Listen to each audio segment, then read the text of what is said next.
Hello, everyone, and welcome to the very first episode of our podcast here on Yin Yang Zing. It's called BARD of the Cards. So normally you won't have this introduction from me. It'll be just straight the podcast with some random video in the background. And what this is a way to sing to the people behind the cards.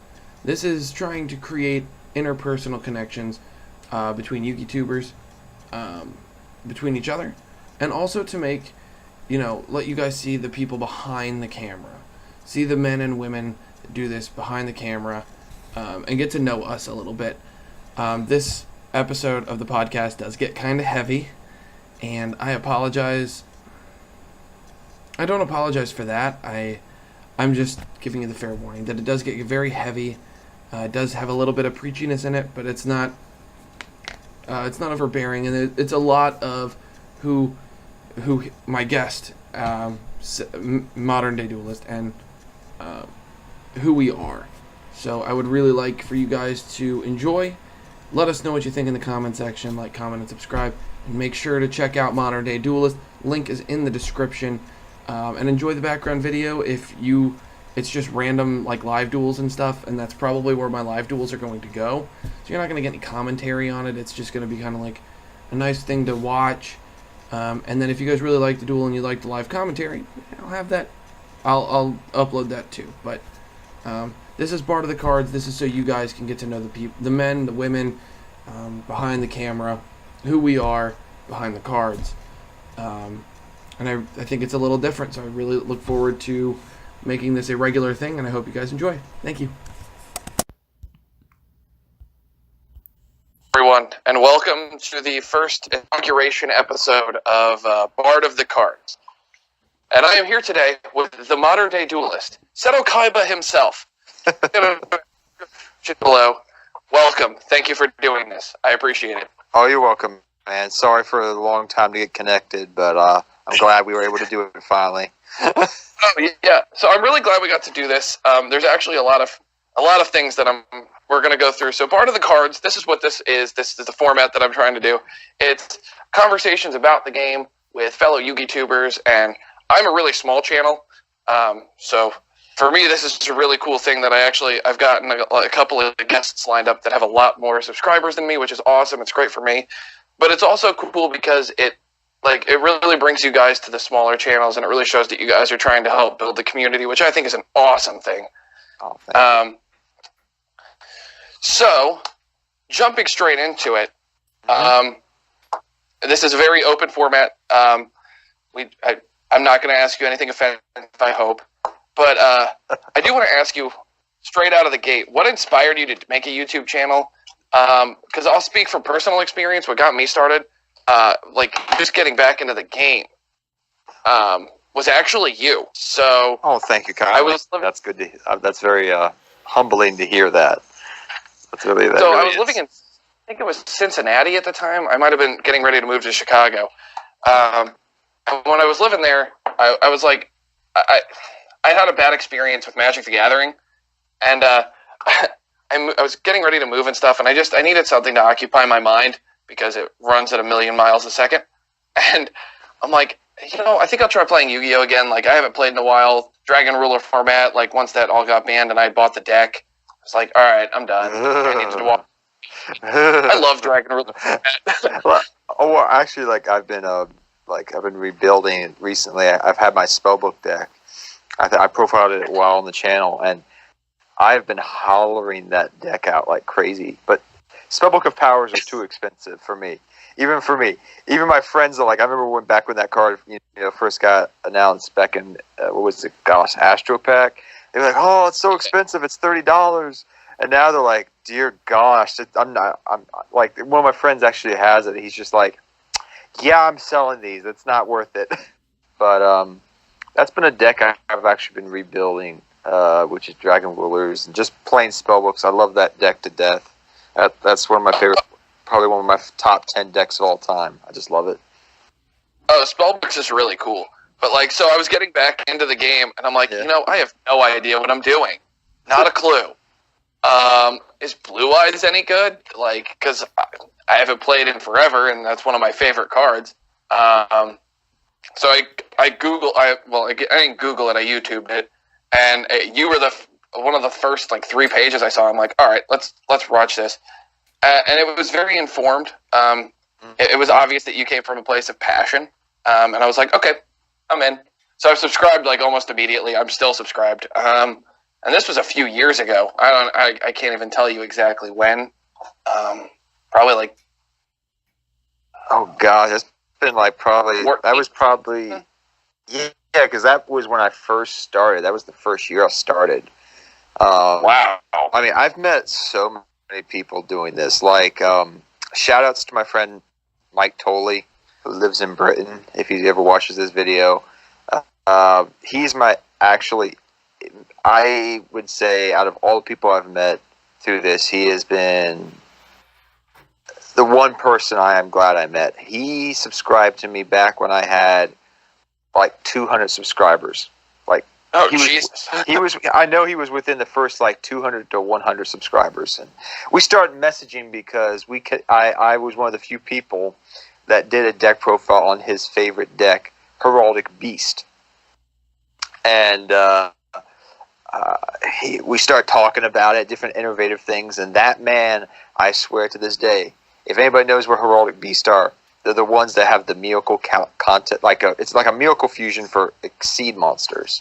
But like, I've seen that man build 1,000 different builds of Heraldic Beast for the last 6 years, and over time we Skype. I get to talk to him as much as I can, even though I'm a bit more busy now with life. But he has become one of my best friends, and has also become my editor. And it all started. I would have never met him if it wasn't for this channel. So I mean, I'm very happy I started it. But the reason I started it goes back to probably the previous year, because I wanted to start it in like January of that year. But I back then I was watching different channels. Who was I watching? Galactic God. He was one of my inspirations. I love the way he presented videos and did things. Yeah. There's another guy. He doesn't do as many videos anymore, but he's still like, I see him once in a while pop up on my feed. His name was what was his name? Like Yu-Gi-Oh! Duelist or something like that. I know he lived up in Maryland. Like, he and DP Yu-Gi-Oh!, who is still around, were friends, and they used to like do videos together. That was back when DP Yu-Gi-Oh! Also used to do his videos outside underneath a tree at a bus stop. People forget these days. And then Mickey Vlogs. Like, people forget Mickey Vlogs. Like, all these old-timer guys. Like, I got, kind of inspiring. But Galactic God was one of the main ones that really inspired me. I saw his videos, and I decided to start doing it, because I said, you know what, I'm really, I like the way they present. I like discussing videos. I like doing deck profiles. One of my passions has been on the channel, which I've been working on, is, talking about old school formats.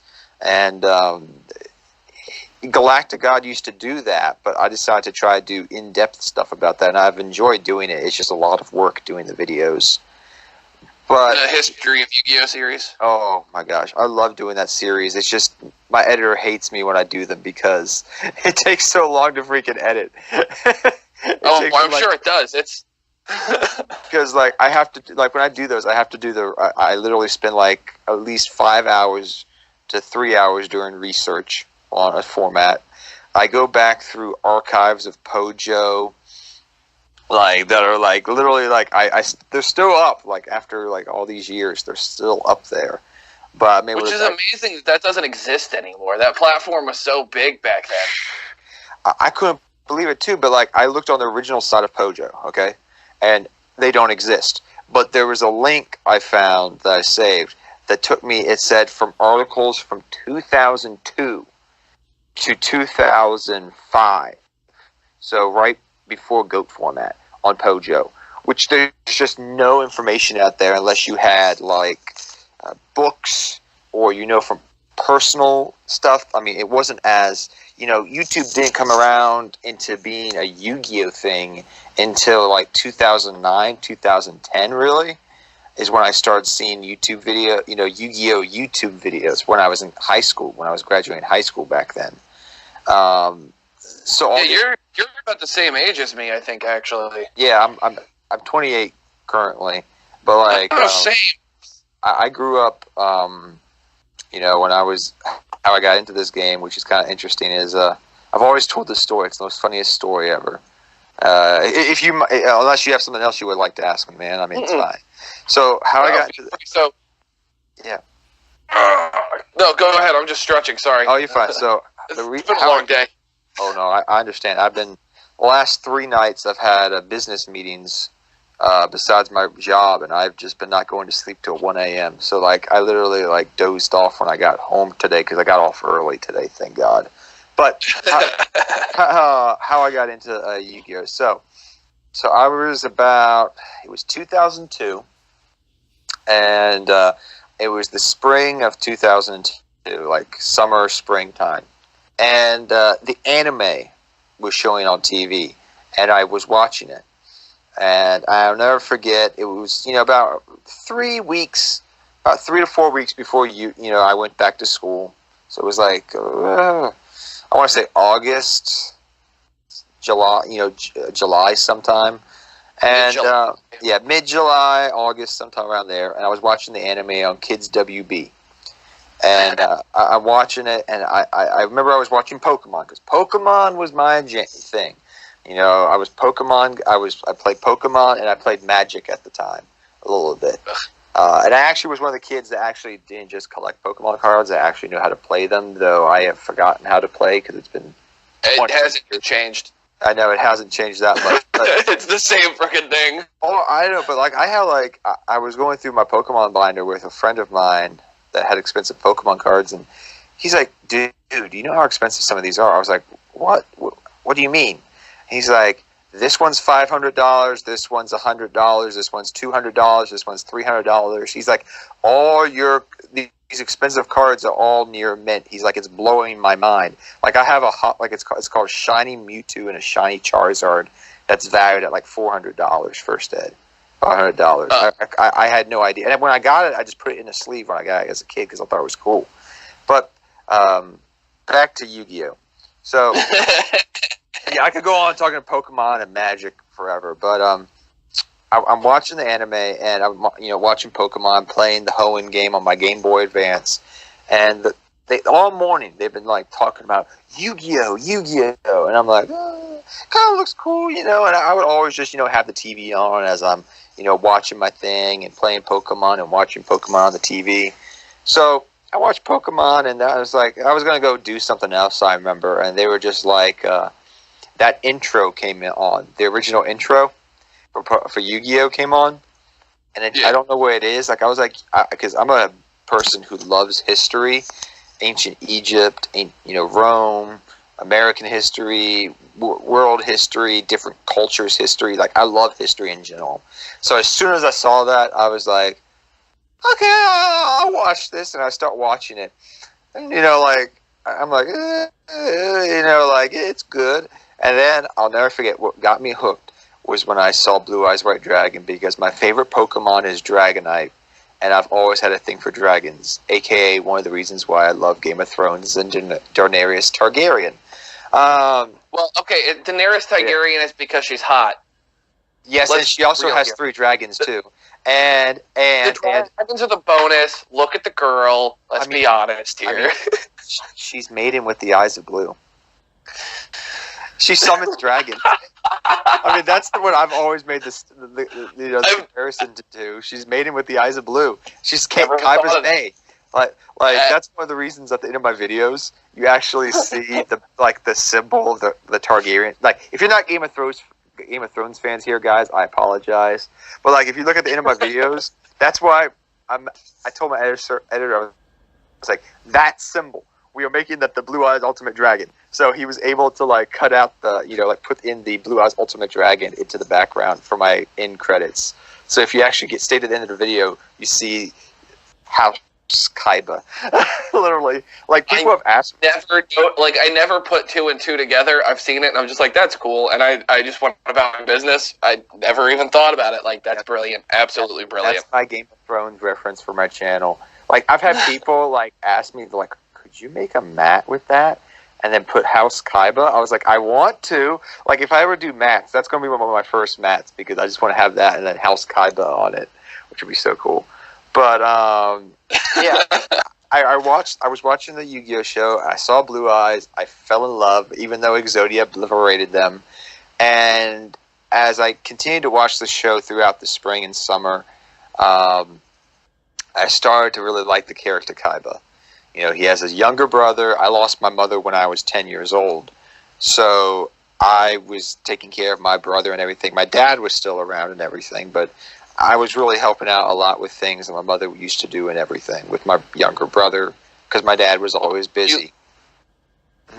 When you lose a parent like that, I'm sure it's really hard. And you, as the older sibling, you just had to step up to the plate and help out because your dad's only one person. He can't do everything. I understand.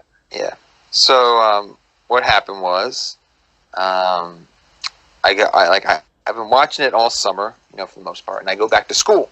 Now, at the time, I went to Catholic school, and, you know, like, they had gotten over the Pokemon thing of, you know, Pokemon's the devil and all this crazy nonsense, so they didn't think of it that way, but they felt it was a distraction.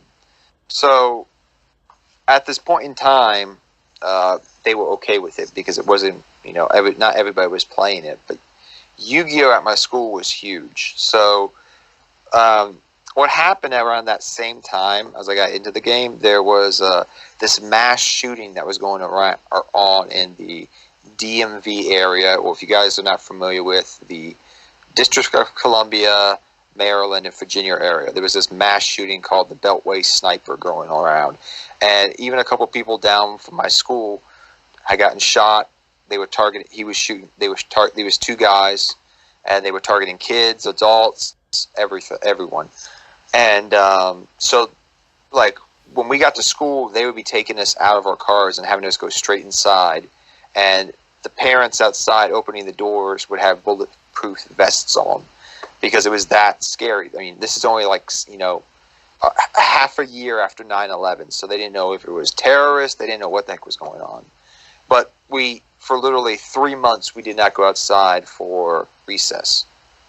So we stayed inside, rainy day recess. And, you know, we asked the teachers, hey, since we're inside every day, can we bring our cards and play?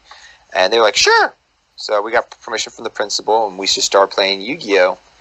And I was coming into this setting, and I didn't know, like, I'd seen it on the show, and I remember seeing my friends pull out their Yu-Gi-Oh! Cards because they had asked the teacher, and I was like, it's actually a card game? Like, oh, awesome. Like, where did you get those cards? Because, like, my friend pulled out Blue Eyes White Dragon, the structure deck version, and, you know, they're playing with their paper play mats and all that jazz, and I'm like, where did you get them? And they're like, I got them at 7-Eleven. So, like, 7-Eleven's where I used to always get my Pokemon cards and everything. So, go down to 7-Eleven. They got some packs of, you know, Legend of Blue Eyes and Magic Ruler. And I'm like, cool. So, I get a couple of those packs, and try to build a deck out of Magic Rulers. It was probably like 100-card Yu-Gi-Oh! Deck, I swear. And then I asked my grandmother, because one of my friends said, hey, they just got a whole bunch of new stuff at Toy Store. At Toys R Us, rest in peace. But we said, okay, let's go to Toys R Us. So we make our way down to Toys R Us, and I was like, Nanny, which was my grandmother's name. She picked me up from school, and my brother was with my grandmother. She picked us both up. So we went to Toys R Us, which was about a couple miles away. We get to Toys R Us, and I'll never forget. I walked in, and as soon as we walked down the main aisle, they just had everything Yu-Gi-Oh! Like, I wish I had the money and could now I could just go back and give myself a whole bunch of money because they literally had all the old school stuff for 2002 tins. Like, they had the Red Eyes tin, they had the Blue Eyes tin, the Black Skull Dragon tin, because Metal Raiders had just dropped. And they also had just every, like, the Blue Eyes, the Kaiba decks, the Yugi decks, all that jazz they had right there. They had packs and books and sleeves. Like a lot of those sleeves I still have. They were like silver, green, and black, and they had the Yu-Gi-Oh, Konami, the old Konami logo and everything on them. They just had all like stacked and piled and everything. Yu-Gi-Oh toys, you name it, they had it right there. And so I asked, me loving Kaiba, loving Blue Eyes, I got 3 structure decks of Kaiba. My brother, love him to death still, he picked up 2 Dark Magician boxes for Yugi, because the Yugi structure decks had sold out a lot more than the Kaiba ones, and other kids were coming in because they just got the shipment and they were just buying them up because we're sitting there. And he also got a Yugi, a Dark Magician tin, which I still have, and then I got another Blue Eyes tin because I wanted to have 4 Blue Eyes White Dragons like in the anime, even though you could only play 3. I don't know why, but that's the way it was. So I got a Kaiba tin, and my brother got a Yugi tin, and then I got 3 structure decks. My grandmother literally dropped, I think, $200 on Yu-Gi-Oh stuff, including sleeves and binders that day. God bless her. That's super awesome of her. I know. So we get home. Sorry, I heard a noise outside. But yeah, we got home, and it was about... At this point, it was probably like 10 o'clock, 9 o'clock, and luckily it was a Friday. But we sat down literally in the middle of the hallway for the main room, like in blocking all the traffic that came through my grandmother's house, and literally opened up all these packs and sleeves, and started building decks. And I'll never forget, because I was thankful because I told my grandmother wasn't going to get us sleeves, and she's like, She was thinking about getting us sleeves, and then I told her, I was like, "Nah, Grandma, we should protect our cards." And she's like, "All right, get a pack of sleeves for both you guys." So we actually got, I think, a total of 3 packs or 4 packs of sleeves, and we sleeved up our cards. So that's why the Blue Eyes that I play now is still in good condition after all these years. Like, it doesn't have any scratches or anything.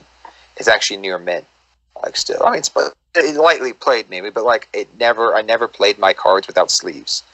And see, I wasn't that smart as a kid. I was just kind of like, whatever. See, there's 2 reasons for that. Because like in Pokemon, like I did the same thing. I learned through Pokemon in the 90s, and so I sleeved my cards up. And then I also learned, my dad always said to me, like, take care of the things you care about.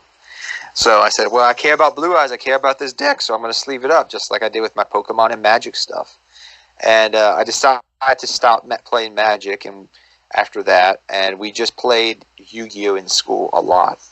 And I played Magic a lot longer than that. Jesus. Yeah, I played for about 2 years, and then I stopped. And then I've gotten back into it lately just for fun. But Yu-Gi-Oh is still my baby. Yu-Gi-Oh is number 1. But I'll never forget, like, we went to school. I went to school with this new deck. Because like I said before, I was just using random stuff from packs to build decks. So now I had 3 structure decks. I had everything. And there was this guy named James and Matt. Matt was a good friend of mine. James was kind of my rival. I'll never forget. But this guy, literally, like, his brother, like, had given him all the Yu-Gi-Oh cards. Like, he played for, like, a month or 2 and just gave him all the cards. So he had everything. And this is back in the time before we decided to read the rule book. So he had Black Skull Dragon in his deck. And so luckily, I remember he normal summons Black Skull Dragon. No tributes. No nothing. No fusion. Right. Just normal summons Black Skull Dragon. And I Dark Kingdom Anarchy. I know. And then I Dark Hold him. And then I proceeded. I was like, well, Kaiba did it in the anime. So I had 3. I used Flute. I normal summon Lord of D, Flute Summoning Dragon, and I was like, I didn't even read Flute Summoning, Flute that only allows 2 dragons. So I summoned 3 dragons, and I proceeded to whip his butt. He's like, oh my gosh, you beat me. He's like, how could you? And so I beat him, and I'll never forget that. It was just so fun. I was so happy about it. I was like, I finally beat you. Because, like, literally, I remember, like, he was beating me down with his Black Skull Dragon, and, like, all I had, like, the biggest monster in my deck was, like, freaking Lordy, like, freaking, I can't remember what the heck it was. It was stuff from Metal Raiders. at the time. And I didn't have anything good. And then Magic Ruler came out, and I was able to play around with the floaters, like rats and giant rat and tomato and all that stuff. But then eventually, giant germ and all that, which was good tribute fodder. Nimmermonga was amazing. Oh my gosh! But I learned very quickly. We decided after that, like a couple days later, I was like, hey, this is not actually how it's played. So we actually read the rule book. Big whoop. Finally, we read the rule book because someone brought it up that these were not the proper rules. And so we started playing correctly after that. And then we finally went to our first, card shop, I would say probably that winter break. And we actually started playing there. And I pretty much played Yu-Gi-Oh! All through elementary school, middle school, most of high school till my senior year, because I had a girl that I really liked, and I was focused on just a lot of other things, because I did sports a lot. I was the weird guy in high school that did track, football, and played Yu-Gi-Oh! I was the nerdy jock. I know, I had a lot of time to do stuff. But a lot of the guys on the track team played Yu-Gi-Oh! For some reason, so we always played Yu-Gi-Oh! When we went to track meets. In fairness, track guys are weird. I was one. I can speak and attest to that. Yeah. Track guys are weird. So the more I hear you talk, the more I realize that you and I actually have a metric buttload in common. No joke. So, fun facts. I'm from New York City. So around the time, right after what you had to deal with, I had to deal with the after effects of 9/11 from, my family was there. I had a cousin that was a couple of cousins as first respondents, as police officers, firemen, whatever. So much things sync up with things that have happened to you in relative timelines. I didn't get a lot of time to play Yu-Gi-Oh! In high school because I had football, I had jiu-jitsu, I had track, I had theater, show choir, things like that. So I was always very busy. And the track guys on my team were just really weird, and they tried to get everyone to smoke pot, which I think was whatever. Oh, my track guy, the guys on my track team, we were weird because I was on the sprint team, and I was my nickname was White Lightning. That's my coach. The two nicknames my coach gave me was White Lightning and K Dog, because my first name's Kevin, so he was like, K Dog, how you doing, man? He's like, you're like a junkyard dog. I was like, oh gosh, coach. I'm 90% sure that my track coach was just always drunk. Mine totally irrelevant. Our team was really good. Ours was garbage. Well, we actually went. You know about have you ever heard of the Nike New Balance meet up in New York? New York City? Yeah, we used to go to that religiously, every couple months, every year or so. Every year we went up there. And we actually had 10, 20 people running in those races. Wow, that's actually really impressive. Yeah, I ran in those races. Ariel Carabina, she ran in those. We used to make trips up to New York. We get to go to different places throughout the country. We used to travel because our girls team was one of the best in the country. Our boys team, my junior and senior year, got really good because we matured and allowed them. We're the best in the country. We had amazing long jumpers. Mm-hmm. We had almost all the girls went to some type of college that was for running. The long distance guys were amazing. Tyler Simmons, one of my good friends, one of the most amazing runners and most amazing stories of just persevering and overcoming adversity I've ever known. He went to Newport News and ran track. There was just all the guys were so good and all the girls were so good on my team. I think we were ranked in the top 20 in the country. Something like that.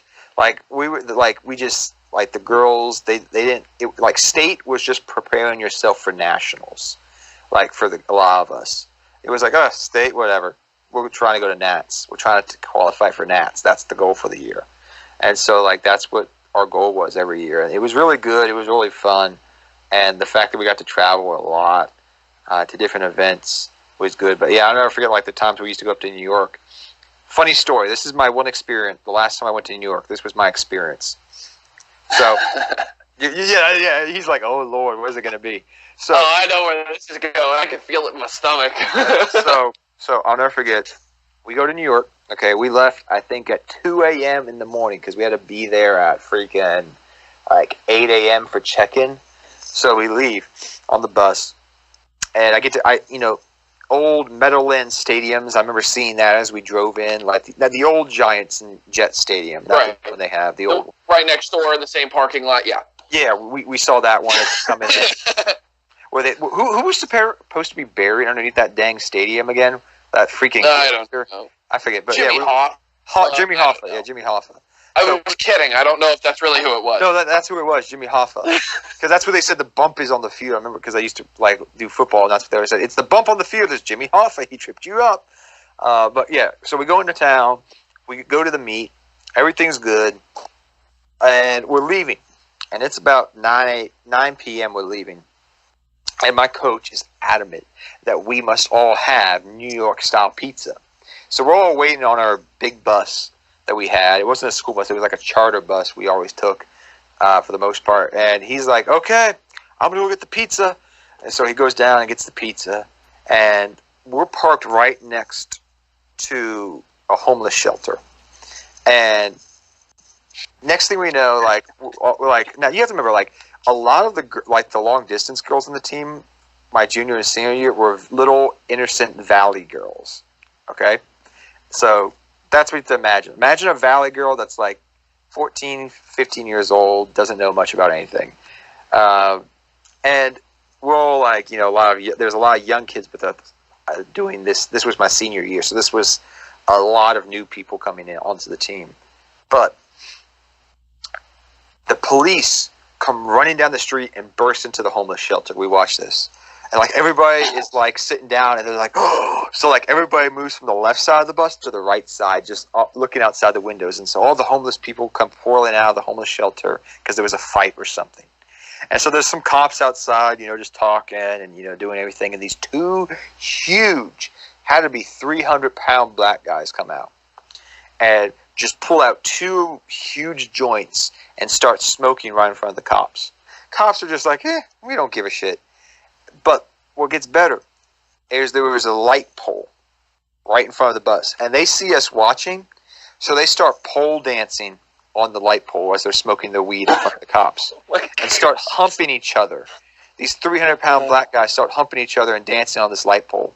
And my coach comes back with the pizza, and he's just like, welcome to New York, everybody. Yeah, that's an apt description of what New Yorkers do. They just like to screw with people. It's a cultural trait. I know. My coach was so good. And then the coach that I used to run track with, he was a police cop. I think he was really good back when he was younger, but he drove us like hell. So I'll never forget, one day after Christmas, I had got my brand new PlayStation 4.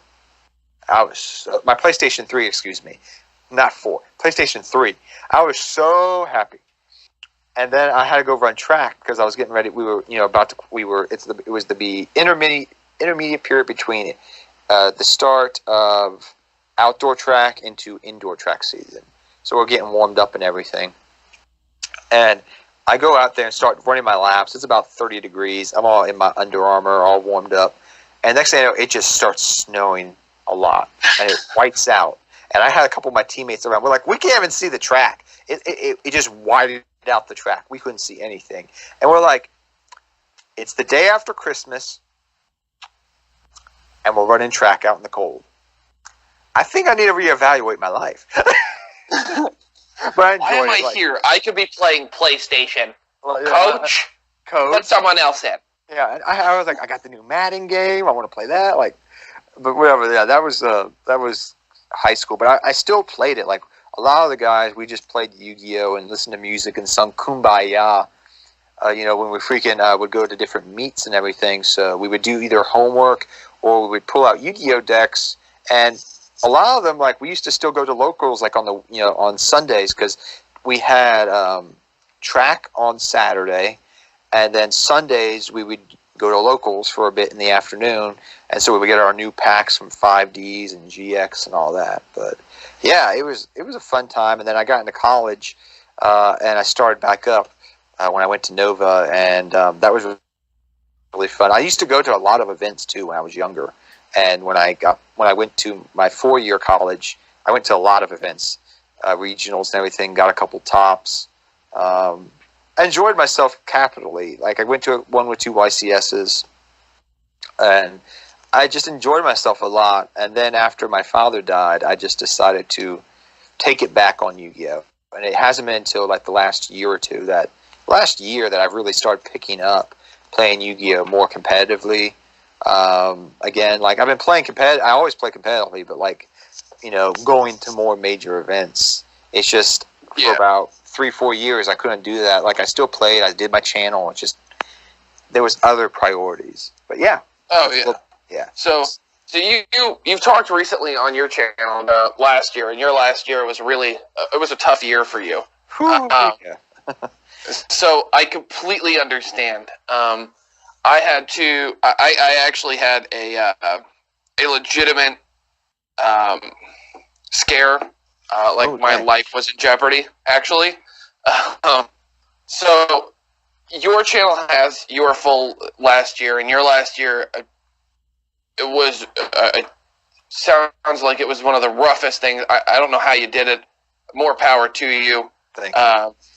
But so last year, I don't know how much you know about me personally. I don't know how much of my channel you've actually seen. But I've been married for about 2.5 years. Fun fact, my wife hates my Yu-Gi-Oh! Habit. They always do. They always do. Oh, yeah, no, she hates it. But my son loves ripping up my comments. So, so this is how, like, from the birth of my son to, let's say, actually, it was just last week where I finally came to terms with it all. After my son was born, my wife had to have surgery. So I was working in a restaurant. I work like 90-hour work weeks because I'm a psycho. So I don't miss work. I'm one of those people. And I was working like 90-hour weeks. My wife was in the hospital, so I've got a newborn at home.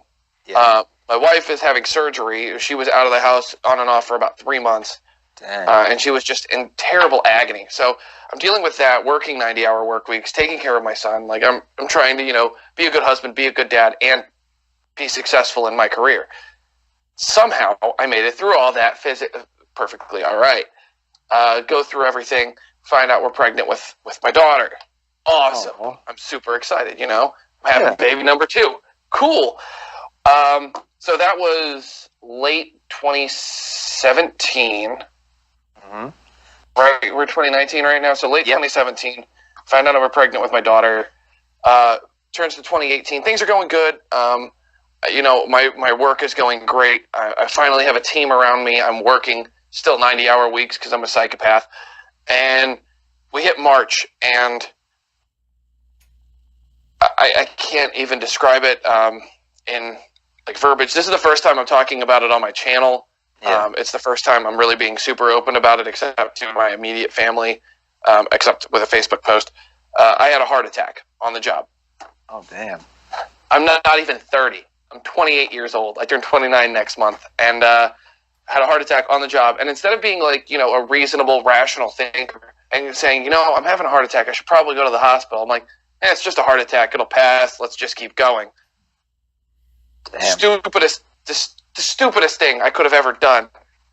So I had it. I worked through it. I ignored it for like 2 weeks. More stupid on top of stupid, right? Yeah. That happened to my grandfather, too. I understand. Yeah. Horrible decision. So Easter Sunday, of all days, it's Easter Sunday. Oh, no. I got to leave work early. I took an early day because, I was at 94 hours that week. I'm going to take an early day. So I get down, I go to my dad's with my family, my wife, my kids, my son. My daughter wasn't born yet. And we're talking, and I started feeling winded, like I was still having the symptoms of the heart attack because, I didn't get it fixed.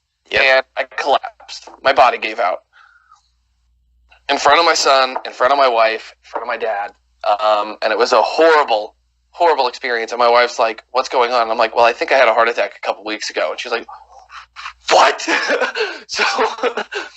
So she's freaking out. And my dad's like not in a great place either because he's like, what the hell's happening? So I get taken. My wife drives me to the hospital because I was like, you're not calling me an ambulance. Like, just drive me there. We're not going to spend $6,000 to find out what I already know. Just not going to do it. So we drive to the hospital. I go in. I get checked in. All that fun stuff. And instead of like, you know, being super freaked out and terrified, I'm cracking jokes. I'm just making jokes because the doctor, like, what else could possibly go wrong? Like, I'm in a hospital. If something else happens, I'm in the right place, right? Yep. Mm-hmm. That's my line of thinking. My wife, on the other hand, freaking out. And bless her, she's the best. I love my wife. She is awesome. She's just like, can you take this a little more seriously? I'm like, what's the worst that's going to happen? I'm going to have another heart attack? But I stress it. Let's just deal with it as it is. But it was horrifying. I had to change. So I had to leave working in restaurants because I didn't trust myself to not work 90-hour work weeks. Yeah, I had to deal with the depression of leaving an industry I love. I love the food service industry. It's my passion. I had to walk away from it because I'm like, I'm so passionate about it, I would kill myself for it. So took a different job. I had to deal with the depression and the after effects of leaving something I absolutely adore because I'm too stubborn to stop. And like that's been the entirety of the last part of 2018 was that the highlight of 2018 being the birth of my daughter. It was a rough year psychologically for me, and I guess apparently physically too. Like and so like I watching your channel, I'm just like, this guy and I have so much in common, like a stupid amount in common. What's we actually wrong with do. The more I've been talking to you in this conversation, I noticed that. Like, we've been through hell and back. Like, I used to take care of my grandparents and everything. Like, I remember, like, there'd be times that my grandfather, he would just collapse. My grandfather was like a mule, like a big, muscular guy.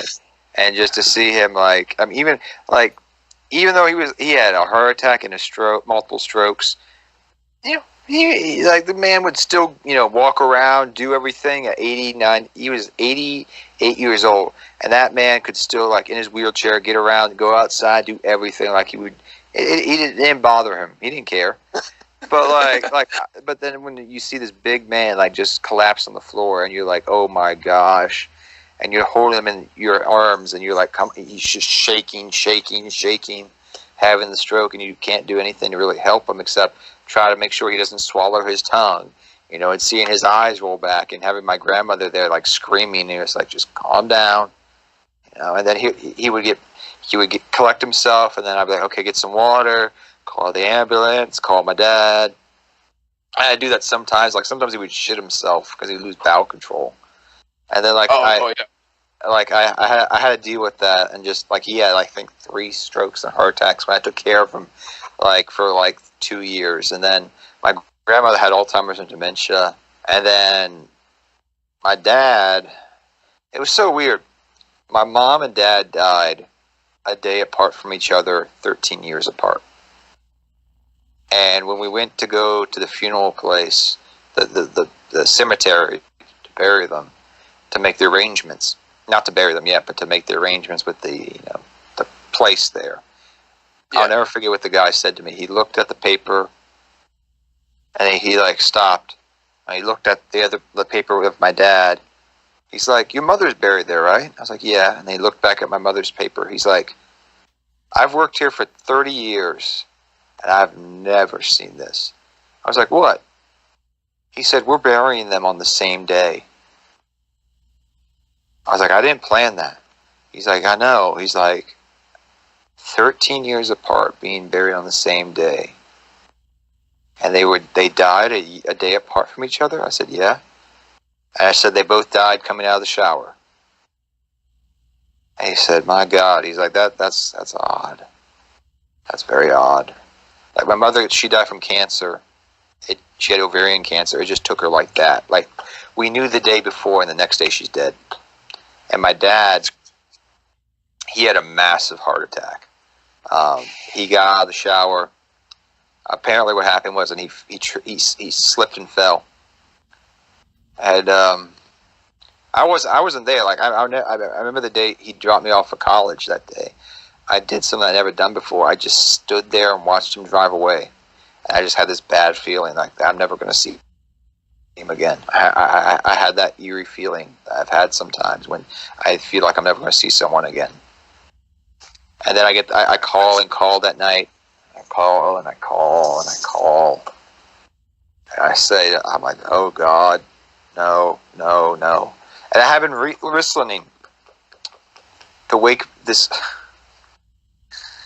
I've been listening that day, the entire day. I've been listening to over and over on repeat for probably 2 hours worth of time at work. Because I was going to classes, going to work, which was on campus. Wake Me Up When September Ends by Green Day. I just had this bad feeling something bad was going to happen. I just had this bad feeling. And I kept calling and no one's picking up. I'm like, maybe he's asleep. And then finally I get an answer, and it's my stepmom, who I wasn't really close with, freaking out on the phone.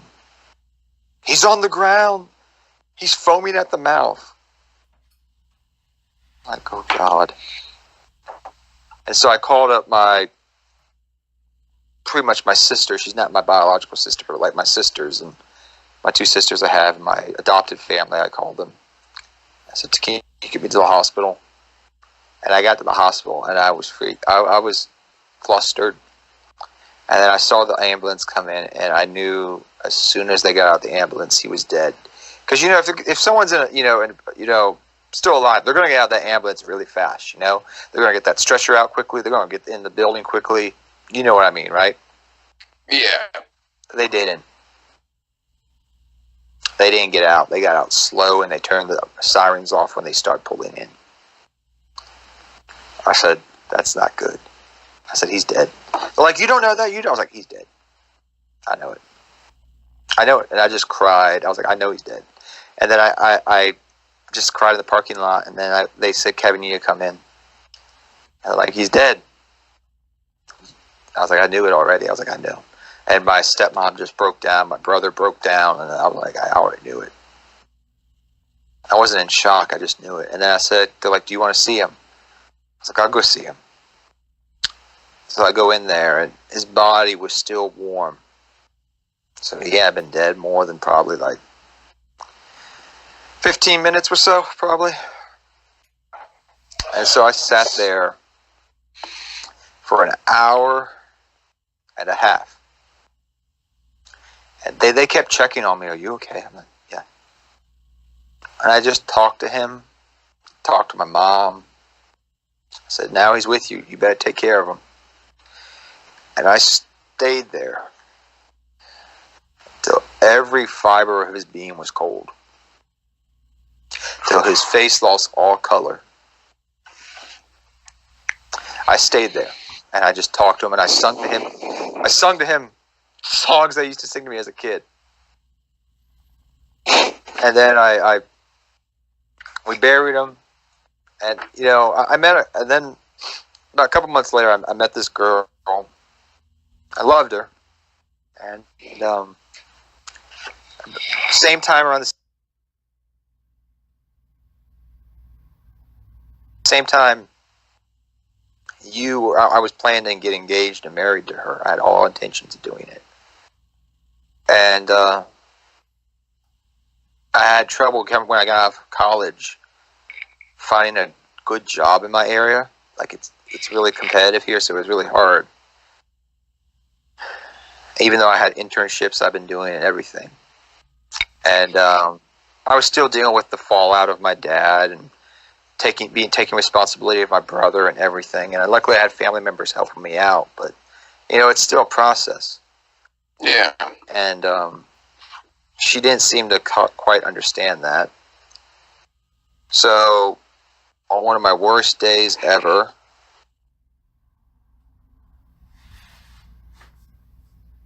worst weeks ever. She broke up with me, and I went to work the next day just distraught. And so the day after that, they fired me from my job that I was working at for saying I did something horrible to someone, which I didn't do. And I was just too distraught with the loss of my girlfriend to let someone who would literally build me up after my dad did and just left me because her friends, she said, thought we were just not good together. And even though she loved me, her friends meant more to her. I don't know. I'm not going to go into detail. But I got fired from I got fired from my job for stupid stuff, which I guess being a nice person is, not good anymore in today's world, which didn't make sense to me. And then I got in a 5,000 car accident with my car. I had to pay $5,000 to get it fixed. All within 5 days. So I reached my bottom. I thought I reached my bottom when my dad died. I thought, can't get any worse than this. And it did. Because I didn't really have a support system. I had some family members and everything. They cared and, whatnot. And I was blessed to have them when my dad died. But I had no one, I felt like. I was sleeping in my car. I had a part-time job still that I worked at. Because they were both part-time jobs. But just wasn't working out too well for me. And I slowly started to rebuild myself. But I was sleeping in my car, just not enjoying life, trying to get in contact with my ex because I just missed her. I missed my friend. She wasn't someone I just loved. She was my best friend. And then one of her friends reached out to me, and my friend Locke, and we started talking more and more and more. And he kept saying, keep your head up, things will get better. Keep your head up, things will get better.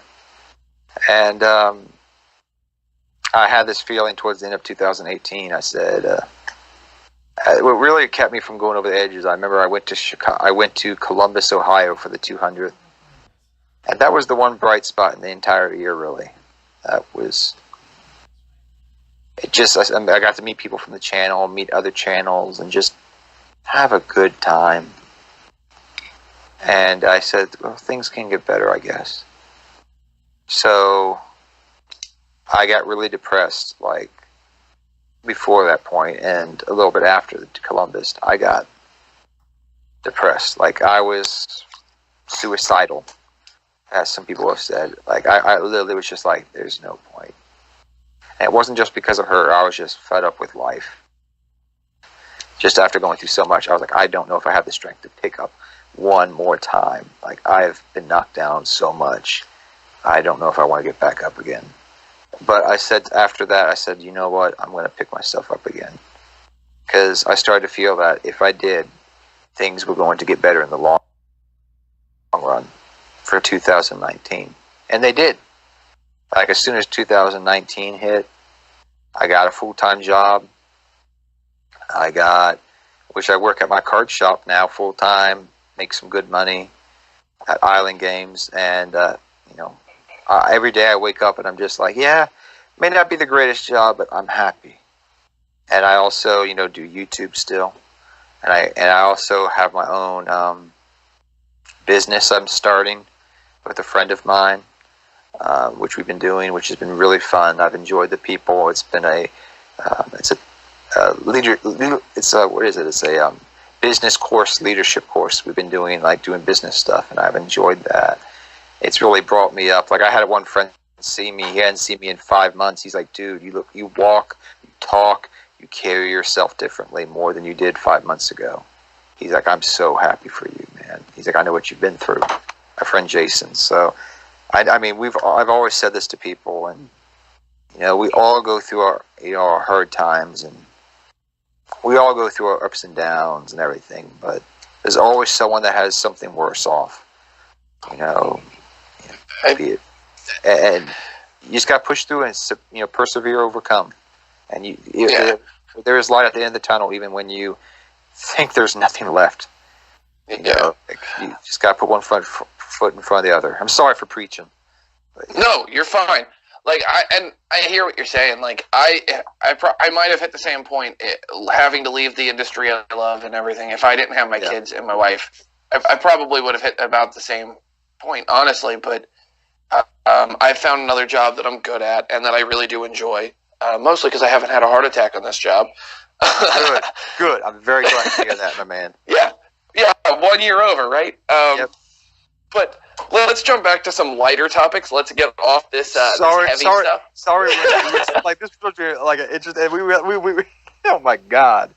But yeah. You know what? This isn't super formatted. So, and that's the best thing about this podcast, I think, is that it's Bard of the Cards because we're singing to the people behind the cards, not to the people, not to the cards themselves always, but to the people behind them. And as he said, as said, I was said multiple times, and Kevin, whoever you know him as, what he said it's a really good message. Is things get better, and a great way for things to get better. And this is me getting on my pre-chorus before we jump to lighter topics. Is there's two things you need to succeed. It's will and skill, yes. And your employer or your friends or your parents or whatever, they can only bring one of those. They can only teach you skills. They can't teach you to be willful. You have to have that will in yourself. Yes. So if you have those two things, you will succeed at whatever you want to do. You just need to be humble enough to learn and be willing to spread your skills to the people that have will and have the will to learn the skills of those that are above you. Mm-hmm. Agreed. Okay, so back to Yu-Gi-Oh! Back to fun, light stuff. All right, here we go. So when watching other Yu-Gi tubers, who do you watch? Ooh, okay. So, I mean, I do have a thing for older pack openings, like from the Zexal back era. So I do watch Cyber Knight for openings a lot, and just like random channels I see, like, ooh, I watched it today. I watched Storm of Ragnarok opening because I just was like, oh, the good days with Six Samurais and Shien, like just random people I watch. But main channels I watch, Simo. I still watch Simo. I love him. Team APS I do watch. Lithium and his most sexy voice. Oh my gosh. Like, whoo! That voice, man. Fangirl swoon, am I right? Oh, yeah.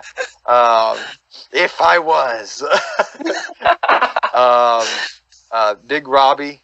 Robbie Cole, man. My gosh, I got to meet him twice. Like, I always thought, he was just a big guy. No, like, if you've never met Robbie Cole, the dude is like a giant. Like, he's like 6'5". Hey, my height. Guy. Like, yeah, he's like huge. Like, so, he's spoiler alert. M Cool 40 is actually going to be the third guest on my podcast. Oh, really? I love Robbie. So, so after you, I got another smaller Yu-Gi tuber, and then I've got Robbie. He has agreed to do it. This is me outing him. And thank you to him, by the way, if he's watching this. Yeah, like I've met him twice. I don't know if he knows me like we haven't had a lot of time together, but like he's like, just come up to me and say hi. He's like, I'm just a gentle giant. Like he's a good guy. He's a good guy at heart. I really like him. House of Champions, love him too. But Robbie, he has a special place after meeting him and getting to talk to him a little bit at Columbus. Probably doesn't remember me, but we did a frog deck profile together because my friend topped with Paleozoic frogs, and he's like, we can film this together, man. So he got his camera. I had my tripod, everything, my camera. He's like, you don't need the tripod, because I had my first time filming at a YCS because they had just done, they had just started doing the area for people to film. And I was gonna film at Chicago because I was at Chicago, but he was really busy, so I didn't get to talk to him that much. Did get to meet Simo, a little bit, but I was very sick at Chicago. Like I literally day two, I was I threw between day one and day two, I threw up 5 times in the bathroom. So if there was any throw up in the bathroom when you were at Chicago, that was me. Or if you heard somebody up chucking, that was me. Because I just was sick. I didn't want to film. I was just not feeling good. Even though my good friend actually had connection to the guy that topped. He actually knew him personally. He's like, do you want to film him? I was like, I'm too sick to do it. I was just like, I don't want to get my camera out. I'm not feeling that good. but I also got to meet Doug's DZeef. Love him. DZeef's an awesome guy. I did not know he was an English. His major was actually English. I got to talk to him a little bit for a couple minutes. Yeah, he's a really smart guy. Oh, he is really really awesome. I saw him at Chicago, Columbus, and I've always meant to ask him, am I the reason he actually did that? Why no one plays Egyptian gods video? I've always felt like I'm the reason, because I had profiled the Egyptian god deck profile, and then like a month later he did that video, and I'm like, I feel like you watched that, and one of my calling me out. Yeah, that's what I felt like. And then like I did like 3 Blue Eyes deck profiles, and what does he do? Why no one plays Blue Eyes White Dragon? Why no one plays Blue Eyes? All the different versions last year. And I was like, Chaos Max and all that. I was like, the gods and this, like, is this a vendetta? This is a vendetta. But like, he's an awesome guy. He's a good guy. Like, I did a Pot of Greed video because my friend did a dissertation on Pot of Greed and what does it mean? I actually have the paper. He literally did like a 5-page paper, got an A- on it from his English teacher for college. Although, why Pot of Greed is banned and what does it do? That's amazing. But one of my favorite guys too I've met, and it was awesome when I met him, and I hope to meet him at Nationals again, is Sam from Team Samurai. Like, dude's amazing. Like, I went up to him, he's like, Kaiba? Like, Sam's been subscribed to me for like since I was like 2,000 subscribers, and back when he was small, like back before he blew up. He blew up like crazy. It was stupid. Yeah. And like Doug, like I've been subscribed to Doug. I unsubscribed for him for a bit because I thought he stopped YouTubing. But I remember back when Doug, like doing Dragon Rule the format, back when he was just working for TCG Player writing articles, and I just randomly stumbled upon him and I watched his videos and I was like, oh, this guy's pretty good. I like the way he talks, he carries himself. But this was back when he could not talk in front of a camera. And he had like his lighting and background were horrible. And like I watched him and then I unsubscribed for him because I was like, ugh. And then I resubscribed to him and I've been subscribed ever since. But I've always loved Doug's stuff. But Sam has always had a special place in my heart. When I met him, he's like, Kaiba, is that you, man? I was like, it's me. And we got to shaking and talking. And I was like, hey, you want to sign one of my Blue Eyes White Dragons? So I pulled a Blue Eyes White Dragon I had in my binder. He signed it, and he's like, "Dude, I should give you you should be signing my Blue Eyes." But I had a couple of my friends there, so he got to sign their mats and everything. He was an awesome guy. I'm actually one of his like videos from Columbus, which is kind of cool. But Columbus was awesome. So those are a lot of the guys that I do watch often, like those guys right there. So the big names, I always watch them. Sometimes not all the time, but I always, for the most part, like every other day, I'm watching videos from them when I have time. Makes sense. So, what's your favorite current meta deck? If you had to pick one, what would it be? Oh, there's only one I would choose. There's only one. Sky Striker. People are going to hate me. I love that deck for its artisticness, like value. Like as soon as I saw two reasons why.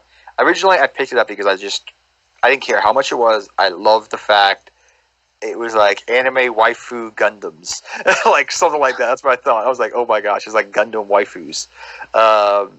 Yeah, I'm a little bit of a weird guy. Give me a break. That's fine. I don't care. I'm a weird guy too. So I picked up the deck, and then I just fell in love with the play style. So at Columbus, I played Saber Dragon, Sky Striker, and then I went to pure Sky Striker ever since. And I just love the way the deck, how it functions controlly. It reminds me of spellbooks because it's relied upon so many spells and things of that nature. I don't know what that new set is, that Witchcraft set. I mean, I don't know how good they're going to be. From what I've seen and played, they're very glass cannon-y. So I don't think they're going to be that good, but I want to pick them up because they just look good. Because like when I pick up a deck, if it's a structure deck, I'll pick it up no matter what. But if it's a cheap deck, I'll pick it up. But in the defense of Witchcraft, and this is using like anecdotal evidence, remember Orcust was said to be a glass cannon deck too, and it's a really powerful deck now. I know. And the OC just... I love Orcust. That's my deck. I play Goki Orcust. I actually have a deck profile that went live today, the day of recording this. I call it God. It's Goki Orcust Dark Warrior. It's really good. Oh, it's really fun. The funny thing is, I love when I did my Egyptian deck profile. Me and my friends, we built that one, and they're like, let's put frogs in it. And then it hit me when we were dueling. I was like, oh my gosh. They're like, what? I was like, this is a totally awesome Egyptian god deck. So that was the. I can't believe I came up with that. I was like, it actually runs off the mouth perfectly because you're running totally awesome and gods. It's a totally awesome Egyptian god deck. Awesome god. Yeah. So yeah. But yeah, I love Sky Striker a lot. People may hate me for it, but I love it.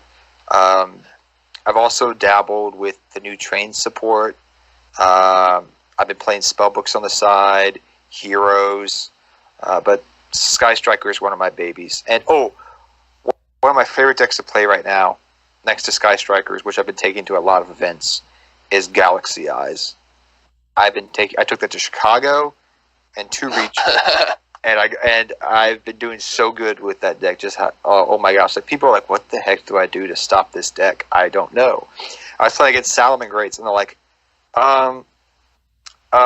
what does your deck do? And I was like, this was the first week Salamangreats come out because I don't play test online because I don't know why I should, but I just don't have the time. So I only play test in real life because that's what I've I don't play online because I don't get to read it and okay. There's a timer. I'm there's a timer at an event, but there's a timer. It's just oh my gosh, I'm trying to understand what you're doing, and it's a lot different.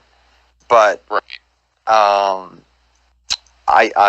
he was reading my deck and I was reading his deck, and eventually I won right in time because there was 30 seconds on the clock, and so I know he had one back row, which I had a feeling was the trap card. It was some type of trap card. I didn't know which one, if it was the trap card for the deck. So I went into Cyber Dragon Infinity quickly, and then I was like, battle phase, and the timer went. I was like, yes. I was like, I just said battle phase quickly, and the timer went off, and I won thanks to Infinity because I was able to negate his one back row. I was so happy. It was actually, what was it? He had Judgment. It was actually just regular Solemn Judgment he had. But yeah. Why didn't he just Judgment your Infinity? You tell me. I don't know. I was asking a question. I didn't know if you asked him. Why didn't you use that? Well, because I also they would have lost. Well, he was going to lose either way because I had special summon Galaxy Brave that was 3,000 attack. Okay, yeah. So he was like, yeah, whatever. He was like, yeah. So, favorite card art that isn't Blue Eyes White Dragon? If you had to pick one card that's your favorite artwork that isn't Blue Eyes, because we all know it's Blue Eyes, what would it be? Besides Uncensored Dark Magician Girl. Besides Uncensored Dark Magician Girl and Dark Magician Girl Knight, which I cannot believe this, but I don't think they censored Dark Magician Knight. The first print one, I have a first ed one. They didn't censor that. She has whatever.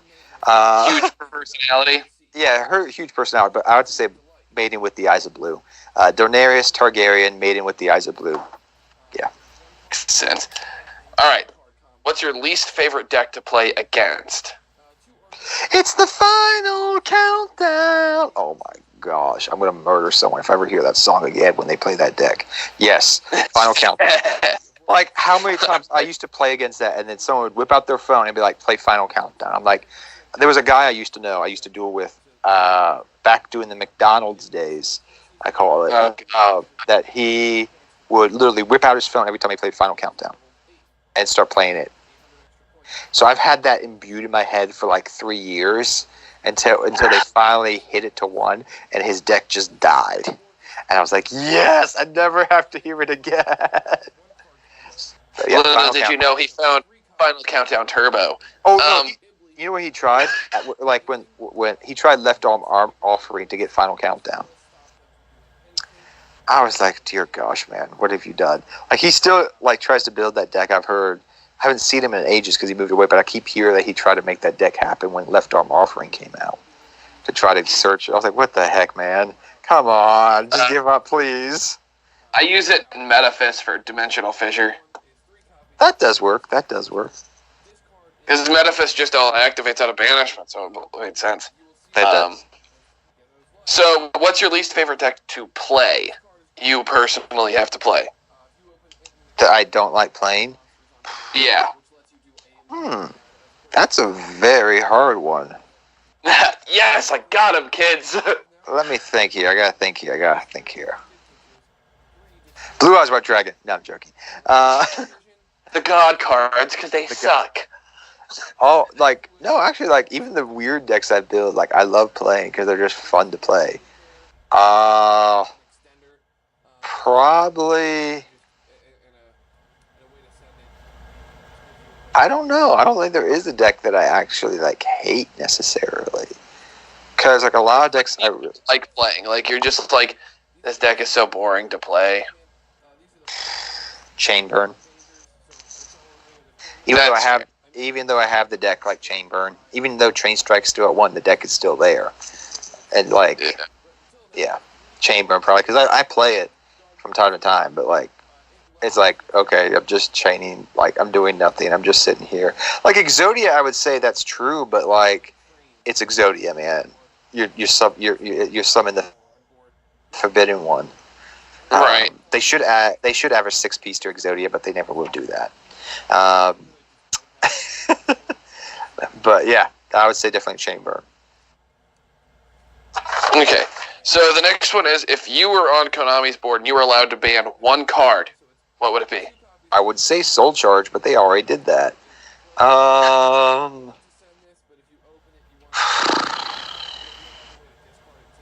to think if there would be one card.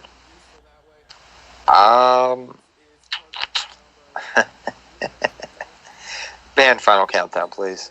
Just get that out. I want to make my friend that I hate cry. But probably, like, I don't know. Like, there's right now we're in such a good place. I'm okay. There's like not a card I would want to see banned necessarily, and there's not like a single individual card that I'm very lenient when it cards the cards like being limited and banned, because I'm like, yeah, there's more powerful stuff coming out. It doesn't need to be hit. Oh, this is definitely OP, like Soul Charge. We know this. Why is this not banned? But Monster Reborn was banned. Like, I'm lenient for the most part when it comes to ban. Like people are like, oh, ban this, ban that, ban this, limit this. I'm like, I think you're doing it really overkill. I think that doesn't need to be done. The deck will be power creep within 6 months to 8 months, probably. You know, and like I would say ban Dante, but that man always dodges the ban list like freaking crazy, so that would never happen. So probably not with Cherubini coming out. No, not with Cherubini coming out. Even though you'd be a one of, but yeah, probably like I would have to say Final Countdown. But yeah. Okay. If you could unban one card, what would it be? Ooh, Lava Chain. That's a pretty common answer, I feel like. Give me back Lava Chain and I will make crazy combos. Probably that, or Lava Chain would be nice. They brought back. See, that's what I mean. This last ban list did so much for me. Like, I would say Construct, but they brought Construct back. That would be usually my go-to answer. Because literally, like, I love Construct. I love Shadows when they came out. I played that deck to pieces along with BA. But I have to say probably Lava Chain is my next one on the list that I want to see come off. Fair enough. Shuret too. Well, Shuret's back now, isn't it? At one of? Or is it still banned? Sure, it's back to 1, I think. It's back to 1. So I would say definitely. I'm waiting for the new Necro support to come out. Not the new, but the reprints to happen, so I can play Necros because I really want to do that. But yeah, I would definitely have to say probably Lava Chain, even though probably people are going to hate me for saying that. I want Chain back, or Gateway to 3. Gateway to 3 or Royal Tribute to 3 for GK's exams. Even though people are like, oh, Gateway should never come back to 3. I'm like, it's been at 3 in the OCG for how many years now? Royal Tribute's been at 3 for GKs for how many years now? Like 3 years. And it's like, come on, please. Let's bring Rhoda back to 3. We did, and then we did that for Noble Knights, the round table box set, and then we put it back quickly. Yeah, because nobody was using it in the deck they wanted it to be used in. Do you remember the first rare card you pulled in a pack? So I remember mine. It was Reaper of the Cards. It was probably my first. I remember my first hollows. My first ones that I remember, Light I pulled, which I still have, and MST. I pulled out of those 2 tins that I was telling you about earlier. That Christmas, I remember pulling, and there were other cards I pulled out, but they were just like ones that I remember. But like I was going through my old binders when I was cleaning out my house after my dad died, and I found all my old good stuff. Like I had like 20 Heavy Storms, Super First Ed, Magic Ruler that were near mint. Just so much stuff. Like I forgot that I even pulled back in the day because I used to open packs like a crazy man. Like you think Cyber Knight opens up a lot of packs? You didn't know Seto Kaba back in the day opening up packs with his grandmother. Lordy B. But the ones I remember is Christmas. Yeah, is Christmas. I opened up. I got 4 packs for Christmas. Metal Raiders and Magic Ruler, and there was the new set 2, which Jinzo came out of. So I got a Jin. I remember that, but I didn't pull Jinzo. I pulled though Toon World, and I pulled Black Skull Dragon, and I was so happy about that because I loved Black Skull Dragon. It was so cool. That was like one of my honestly before Blue Eyes, before I felt like head over heels for Blue Eyes completely over the years. It was Black Skull Dragon was my favorite dragon, actually. And Blue Eyes was second. But over the years, Blue Eyes has just taken the number 1 spot, which is interesting to know that. But yeah. And then, very last, what was your favorite competitive format? GK's okay. There's 2 to 3 choices here. Either when 6 Gravekeepers got Recruiter, and we had between that, with that and 6 Samurai format, that era. So you're talking, 2011, I think it is, to 2012, 10 to 12, something like that. I forget. Or Dino Rabbit format. Everything but the wind-up loop I loved about Dino Rabbit format. I love that format. I do love the Shadol, Stellar Knight. That was a renaissance. Duelist Alliance. Yeah, Duelist Alliance formats. I love that year. That was fun. Even though I was dealing with personal stuff with my dad, I loved that format still. Especially when I saw Plasma, Destiny Hero Plasma beat Necros. That was amazing. My friend played D Heroes, and he ran Destiny Heroes, and he beat Necros consistently by bringing out Plasma. I don't know how. As for older formats prior to that, I would have to say the beginning of the 5Ds era. That was really good. Synchro Cat. I played. I still have my Alti Hunleys, but I played X-Sabers back then with Black Ring Oppression, Gadget Oppression. Oh, Royal Oppression was so good. Royal Oppression was too strong. And Judgment was at 3 for a bit. That was people forget how good that was. And then doing the GX, what I played a lot of, there was Light Swarms and Glad Beasts that came at the tail end. But what I played a lot in GX was Level Up. I played Horus Level 8 with Royal Decree and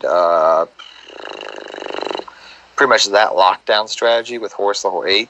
Because just Horus Level 8 could just because you have to remember, this was an era when generic spells were still around, and Horus Level 8 could be nope, that's not going to work. So I played a little bit of that. There was a couple other random decks I played, before that, Warrior Toolbox and Clown Control. But yeah, my favorite format before Dino Rabbit format, that 2009 era to 2012 era, before Dragon Rulers. And then the Duelist Alliance format, I really loved too. Fair enough. I loved so for me, it was definitely Dragon Ruler format is my favorite of all time. I loved it. When the deck was at full power, I knew a guy that was quitting the game, and he sold me literally the whole deck for $200. That's amazing. That's nice. Isn't that a great deal? He's like, dude, I don't want this, and you're going to play it. You absolutely love this deck. You just don't have the funds to do it. I'll do it for $200. Done.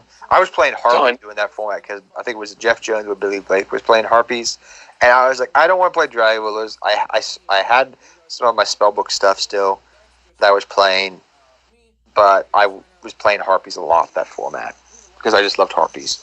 And Hysteric Sign was broken, but just not as broken as Dragon Rulers.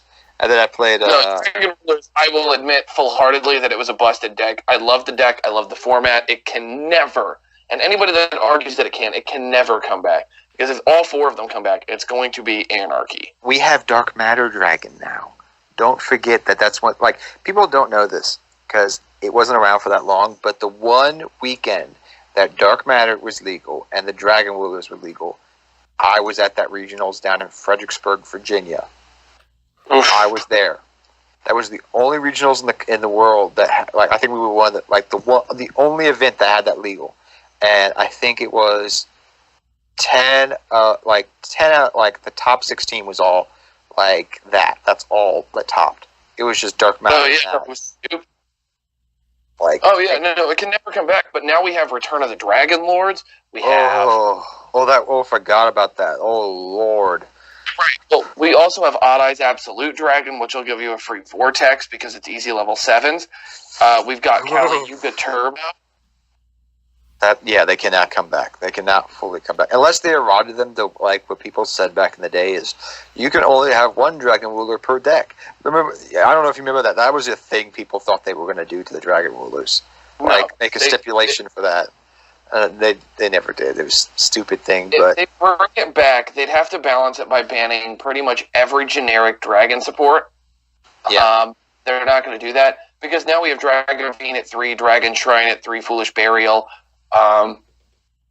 We have so many powerful cards that could just go in the deck. I mean, it would be stupid. It would be absolute anarchy. Everyone would be playing Dragon Rulers. Yep. It would be repeat Dragon Ruler format because of how powerful they are. And I don't know what deck that can get past it. I genuinely don't. Did you ever watch growing up a show called Dragon Tales? Yes. So when Dragon Rulers were at full power, we always called them Dragon Tales. I'm playing Dragon Tales tonight. They're like, do you want to come along for a ride? And I can take you to the dark side. And I don't know why, but we had a guy that I was playing against, and he was Scottish. So he called it Haggis Tales. I'm playing Haggis Tales. I'm playing Haggis Tales tonight. And he had like a Scottish accent. And he'd be like, I'm playing Haggis Tales tonight. Haggis Tales. That's amazing. So we called them Dragon Tales, and we called them Haggis Tales. That's what we used to call Dragon Rulers. And we came up with this song, like, come along for a ride, we'll take you to the dark side. My gosh, those were days. The reason why we can never get it back, with hand traps. You can play Going Second Dragon Rulers, and if you open one, you're just going to go off, because, traps will just... If Ash is dead in your hand, you can use it for blaster fodder. Right. And even if you use Ash, it's still fodder in the grave. Exactly. Oh my gosh, I forgot about that. True Kings, we could match with it. Oh, I forgot about those guys. Ugh. You have Bobaboon, so it's easy fodder for it. You've got so much. It would be degenerate. It's all get out. You could play True King, Kali Yuga, Turbo Dragon Rulers. That would be stupid. It would be the absolute most ridiculous anarchy we'd ever see. I concur completely with you on that. So, Konami, if you're listening to this, if you really want to just mess up the format, just release the Dragon Rulers and see what happens. Hey, they need to have Liam Neeson go, release the Dragon Rulers. There you go. I think that'd be hilarious, honestly. Here's your campaign slogan. Yeah, release the Dragon Rulers. How many people do you think would quit the game if they brought those back? Oh, I always said I was going to quit the game, years. This is, back when I was, 15 years old. So, you're talking, 10 years ago, 10 plus years ago. I always said, if they ever bring back Chaos Emperor Dragon, I'm going to quit Yu-Gi-Oh! Well, I don't know how to tell you this, but they did. Yeah, but see, here's the thing. There was a clause in it that we didn't know about erratas, so, that kind of works. I'm using that as my loophole to say, I brought F you. yeah, because my friends literally, we made this pact, a couple of my friends, my friend Will and I, we were like, okay, if Chaos Emperor Dragon comes back, we know the game has gotten too powerful. Well, at least they errated it, so we're like, it's fine. It's okay now. So next it's Yada Garasu, so let's bring back Yada Lock. Oh, I actually think people think that would be a horrible, it wouldn't be used for anything. I kind of, from playing those formats back then, prior to Chaos Control, and just playing back then, in general competitively, because I'm probably one of the few players, I know Simo did, and some other players out there, but I actually played competitively back then. Those Yada, I think, would still be played if you did it properly. Would it be played, a lot? Probably not. Would someone probably find a way to abuse it? Possibly. Absolutely. I think it would be more than Thousand Eyes and everything, because the fact that it says your opponent has to skip their draw phase. True Dracos. Yeah, you tell me that's not a good effect still. There's ways to stop it. Monsters work naturally with True Dracos. I mean, True Draco Yada Lock. Yeah. You lock your rivalry. Yeah, it works perfectly with that. Actually, that's very true. Yeah, that's very true. So don't bring back Yada, please. Leave Yes. Yada alone. Just leave it where it's at.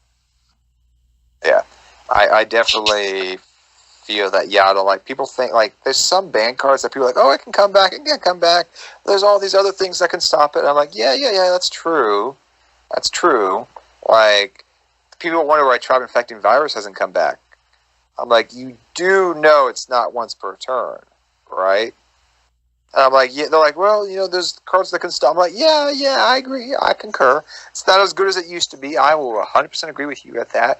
And 100% agree with you that it could come back, but it's not once per turn. And if there's anything we've learned in Yu-Gi-Oh!, what do not once per turns do? Become a lot? Super broken? Last time I checked. Pretty consistently, yeah. Yeah, so, I understand Konami's hesitance from past experience. Oh, yeah. I completely understand where they're coming from. I appreciate that they're doing everything they can. And they've created one of the healthiest formats ever. I'm super content with where the game is at.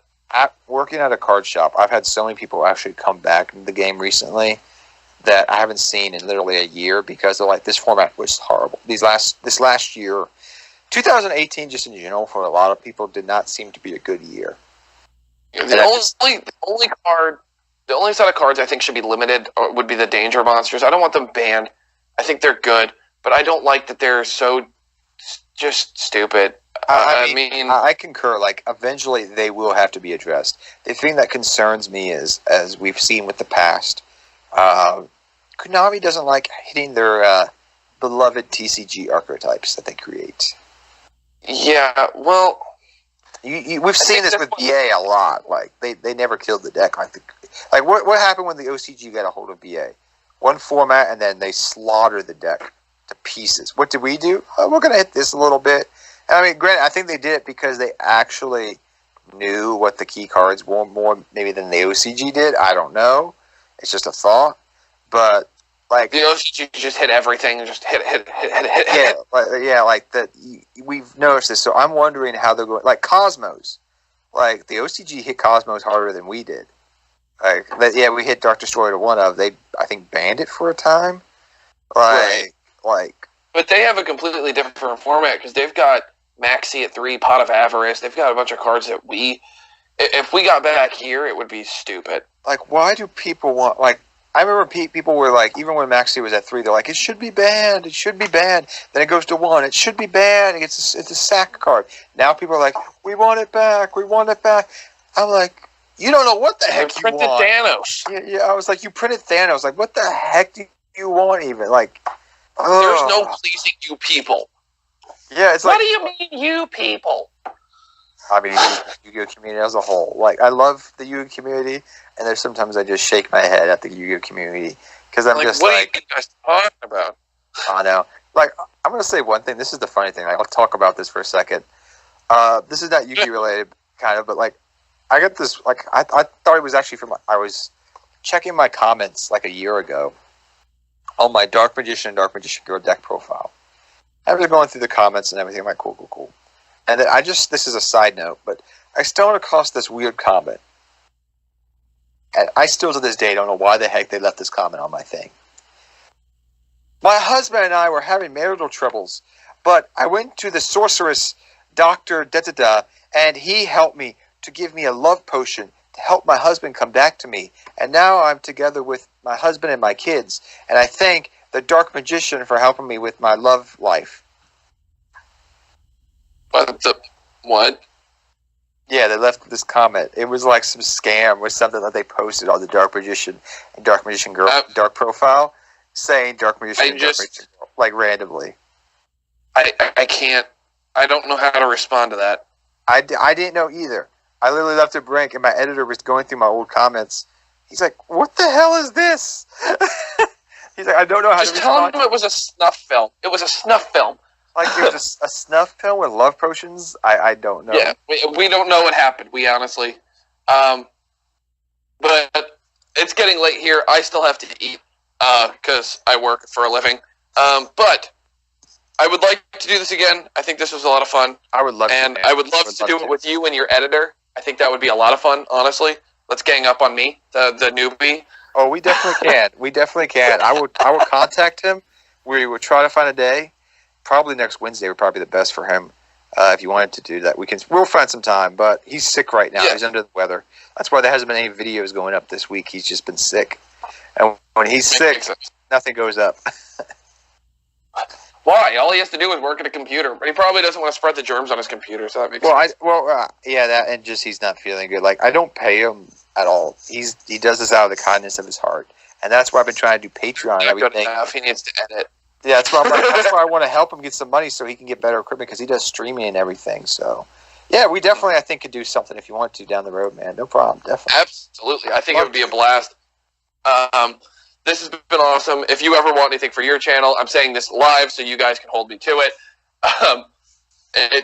Anything, I'll be happy to do it as best I can. Thanks, man. This has been a blast. So, if everybody that is watching and listening to this, probably listening, it's just going to have like random video in the background. It's just extra stuff that I have that I never made into a video. Check out Modern Day Duelist. Link will be in the description. And make sure to like and comment. And if you haven't subscribed to him, like, I don't know why you're here because I'm itty bitty and all of you are probably subscribed to him already. So subscribe to him if you haven't. And leave a comment that said, "Oh yeah, Patrick from Ying Yang Zing sent me," and I'll be like, "Cool, you guys actually listened." Like, comment, and subscribe on us. This has been Bard of the Cards. It has been an absolute pleasure, sir. Thank you very much. Thank you kindly.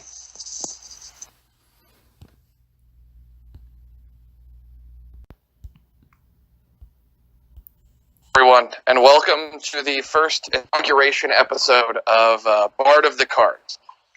And I am here today with the Modern Day Duelist, Seto Kaiba himself. Hello. Welcome. Thank you for doing this. I appreciate it. Oh, you're welcome, man. Sorry for the long time to get connected, but I'm glad we were able to do it finally. Oh, yeah. So I'm really glad we got to do this. There's actually a lot of things that we're going to go through. So Bard of the Cards, this is what this is. This is the format that I'm trying to do. It's conversations about the game with fellow Yu-Gi tubers, and I'm a really small channel, so for me this is a really cool thing that I've gotten a couple of guests lined up that have a lot more subscribers than me, which is awesome. It's great for me, but it's also cool because it really brings you guys to the smaller channels, and it really shows that you guys are trying to help build the community, which I think is an awesome thing. Oh, so jumping straight into it,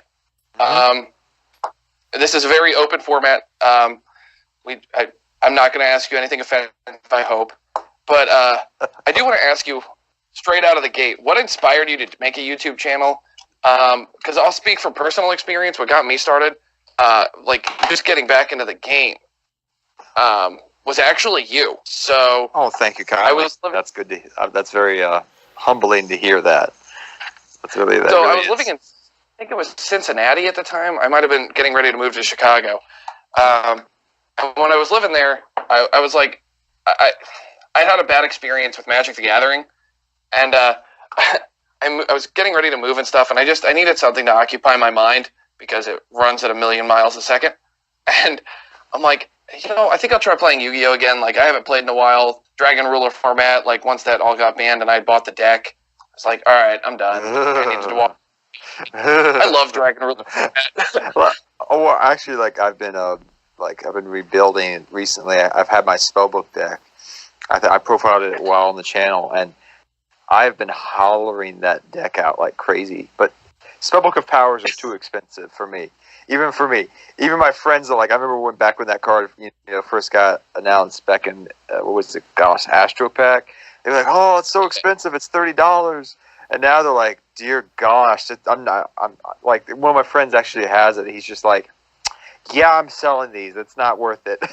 But that's been a deck I've actually been rebuilding, which is Dragon Rulers and just plain spellbooks. I love that deck to death. That's one of my favorites. Probably one of my top 10 decks of all time. I just love it. Oh, Spellbooks is really cool. But, like, so I was getting back into the game, and I'm like, I have no idea what I'm doing. Not a clue. Is Blue Eyes any good? Like, because I haven't played in forever, and that's one of my favorite cards. So I didn't Google it, I YouTubed it. And you were one of the first, like, 3 pages I saw. I'm like, all right, let's watch this. And it was very informed. It was obvious that you came from a place of passion. And I was like, okay, I'm in. So I subscribed like almost immediately. I'm still subscribed. And this was a few years ago. I can't even tell you exactly when. Probably like. Oh God, it's been like because that was when I first started. That was the first year I started. Wow. I mean, I've met so many people doing this. Like, shout outs to my friend Mike Tolley, who lives in Britain, if he ever watches this video.